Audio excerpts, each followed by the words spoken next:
Let's not ask CNN, ABC, Fox. Let's not ask the London Times or the Australian Times. Let's not ask non-Muslims about how Muslim women feel, how they live, what are their principles, what are their challenges. If you want to be fair, ask a Muslim woman. And you cannot find anything written in our holy book, in the Quran, that is denigrating the woman. It's just the opposite.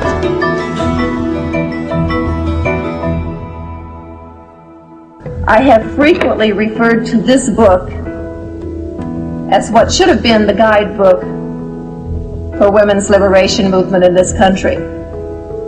Because in this book, it has listed every right that we have struggled and fought tooth and nail for in this country and in others, plus some that we haven't accomplished yet and others that we haven't dreamed of.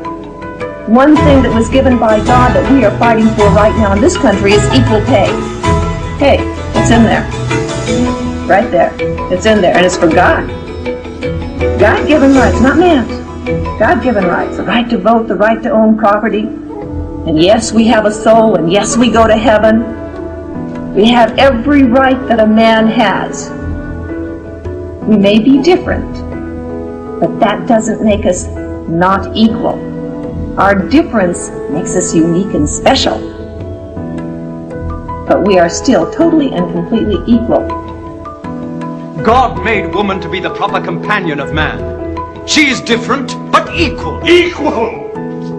We buy them, feed them, clothe them, use them, discard them. Women equal to us?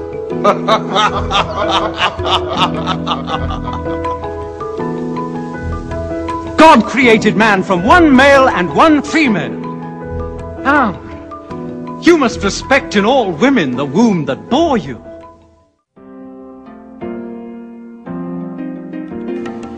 So Islam gave women the rights to vote over 1450 years ago, the right to vote.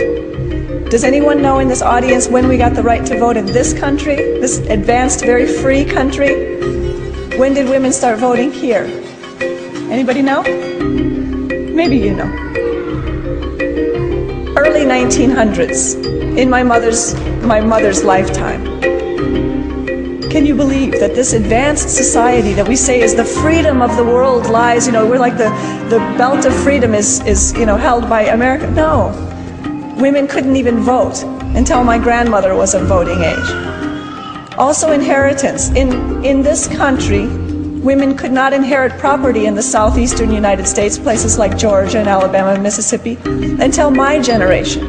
In the 1950s and 60s, these laws were finally being rewritten.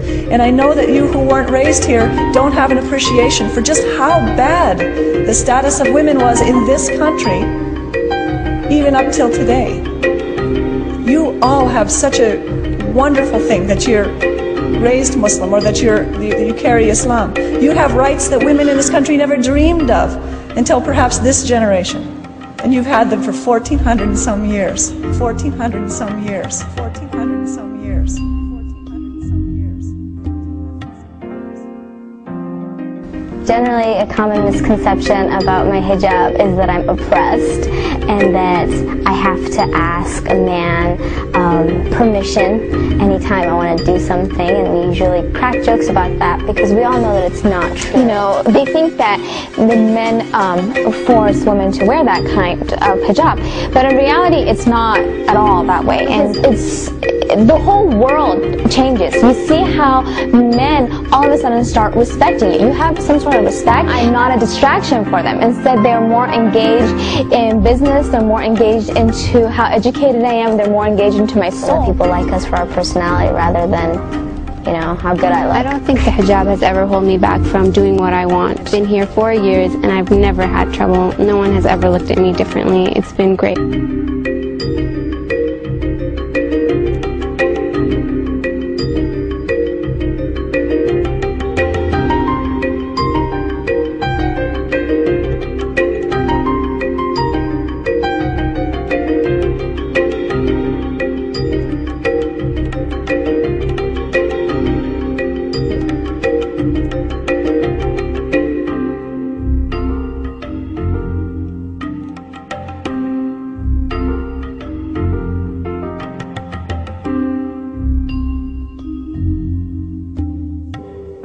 The American statistics, they tell us there are 7.8 million more women than men in America. That's almost 8 million more women in your country, sir, the land of your domicile. 8 million women who can't get husbands. If every man in America got married, there'll still be 8 million women who can't get husbands.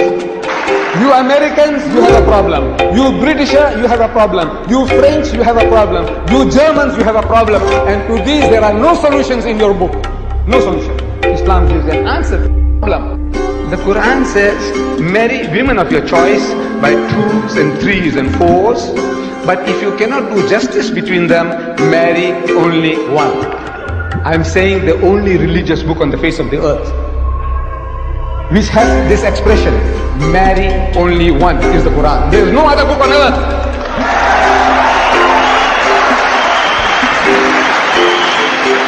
And this is the solution to your problem. I said, you laugh at us, you're a fool. I said, the laugh is on you.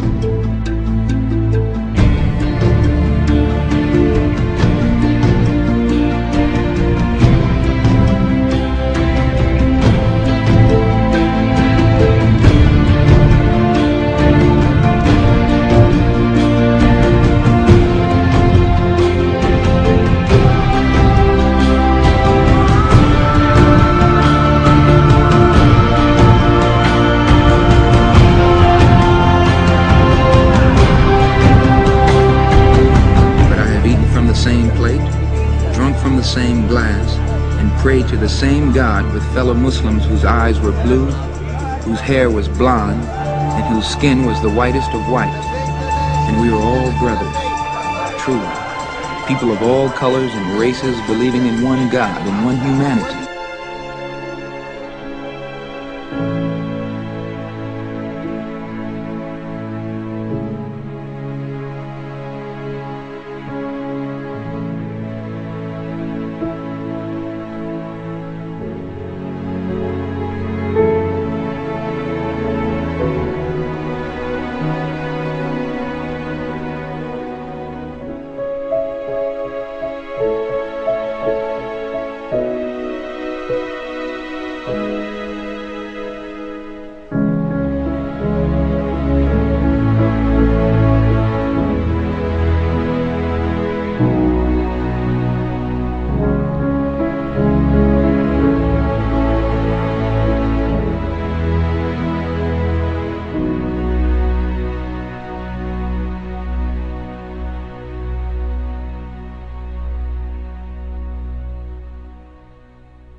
The word that we greet each other with is in Hebrew, Shalom Aleichem, which means peace unto you.